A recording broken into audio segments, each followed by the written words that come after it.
Millennials, the next greatest generation or a great pain in the ass. Not since the baby boomers launched out of the 60s has such a generation captivated culture like a polarizing comet. Older critics say these damn kids, born between roughly 1980 and 2000, are needy, lazy do-nothings who have been coddled to the point of uselessness. Fresher experts see these whippersnappers using technology and drive to craft themselves into well-branded post-partisan powerhouses. I say, enough of the speculating. Let's talk to some of these bastards. This is The Independence, the Millennial Edition.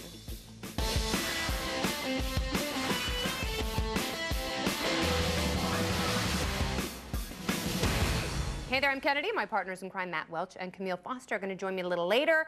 And together we are The Independents, and we are pretty awesome. Since this is a special show, we wanted to make room for an extended party panel of poignant voices. So here are the millennials for tonight. Josh Nass is the founder and chairman of Voices of Conservative Youth. Jill Filipovich is a blogger for Feminista, which is very sexy, and you should go there. Sebastian Ray is the director of the Film Lone Prophet and founder of the 30 Under 30 Film Festival. And Andrew Carell, editor-in-chief of Mediaite. He's freshly scrubbed, and this is a group of Generation Nexters. You're all sexy and amazing. Or are you a bunch of lazy basement dwellers? What are millennials? I think we're pretty sexy.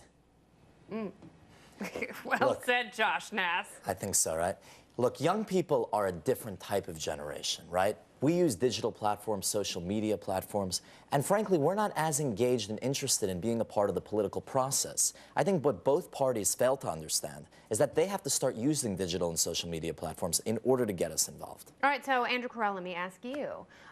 Do you consider yourself beholden to either of the two major parties? Have you gone one way or another based on technology, the economy, or being part of a post-9/11 generation? I think one of the interesting things about our generation, although I hate to group everybody together, is that if you look at polling, it seems like this generation is very friendly. You know, people born from 1980 to 2000 generally have this sort of tendency towards libertarian ideas and this rejection of the two major parties as sort of stodgy old relics of post, of baby boomer politics, I guess. Yeah.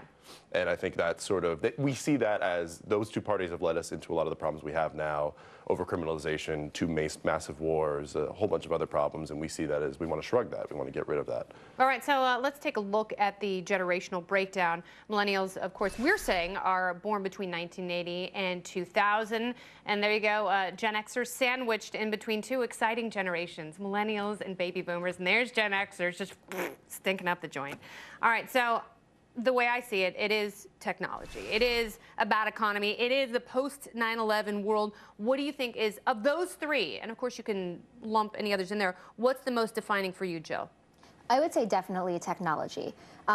The way that we communicate now, the way that we make friendships, the way we date, the way we stay in touch with our families, so much of that is happening online. And I think one thing that older generations kind of fail to appreciate is that our online lives are as much our real lives as their in-person lives were 20 or 30 or 40 years ago. They think because of that you're disconnected, though. I mean, exactly. that's one of the cultural criticisms that this generation gets, is everyone always has their nose in a smartphone and they don't know how to make human contact. What do you say to that?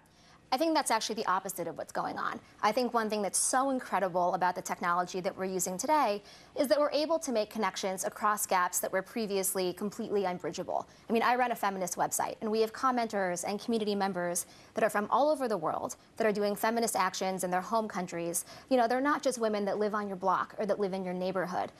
There's such a plethora of individuals that are communicating via Twitter, via Facebook, in internet chats, on Reddit, wherever, that you can really have these great, expansive, and diverse conversations that weren't possible a generation or two ago. Okay, now, I mean, I've sort of broken it down into three areas, Sebastian, but you see immigration as being a defining element of this generation. Am I missing that when I talk about the bad economy, post-9/11, and technology? Do you think immigration is as important? Yes, I think immigration is very important in this generation because especially after Obama passed the DACA Act, which allows undocumented students to stay in the United States and find work and eventually integrate into the economy. All right. So, and you're really the only one here because, we're talking about post-partisanism, talking about feminism. You're the only one who will really define yourself as a conservative. Does that mean that you are beholden to the Republican Party? I think the Republican Party has screwed up more than anything and anybody over the course of the last few years. And that's a large part of our group and what we're trying to do. We're trying to change the way young people perceive the Republican Party. But back to the libertarian question, I do call myself a conservative, but I'm for marriage equality. And I'm proudly a conservative. Oh, I thought you were saying marijuana equality, but you're for marriage equality. But you could combine the two. That'd be so clever. Okay, go ahead, Josh.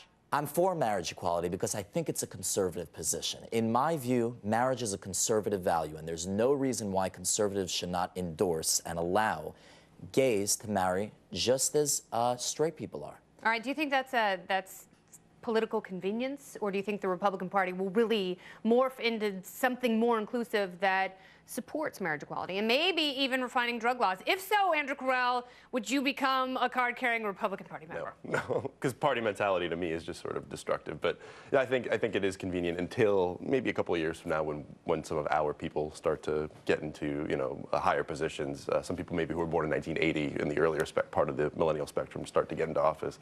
But I just don't see the Republican Party embracing these sort of young ideas because I think they are stuck in their ways, just like the Democrats are too. And it really is. I mean, we're seeing an interesting time because this show is called The Independents. I mean, we like to think that people are so fed up with the system that they're going either, statist and progressive, or, we hope libertarian, that the people are more involved in their own lives, their own decisions. Sebastian, do you see it? Do you consider yourself to be one of those two? Are you independent? Are you progressive or libertarian? I would say I'm a liberal. I believe that everybody should have equal rights, and I believe that everybody should have the opportunity to achieve those rights. I'd like to see you and Andrew wrestle shirtless because I think you guys fundamentally disagree, and not in a partisan way, which is it's not a bad thing. But progressives versus libertarians, I mean, that is the evolution of the political argument, is it not? And it's an interesting thing, too, because a lot of millennials, I would say, generally speaking, because I'm a millennial skeptic, I don't think we should group people together. You're a skeptic. I'm a skeptic of everything, yeah. But one of the interesting things about our group is that we all generally tend to have these sort of libertarian ideas about social equality, about the idea that, gays should be allowed to marry. We should be able to put whatever drugs we want in our body. I want to be able to marry gay people. Yeah. Oh, right. Personally, you would, yeah. Absolutely. And I'm married to a heterosexual man, which is going to make my life super interesting. We'll figure all that. We're going to have you guys stick around. Going to go through some topics and have you comment on it and a little later on in the show.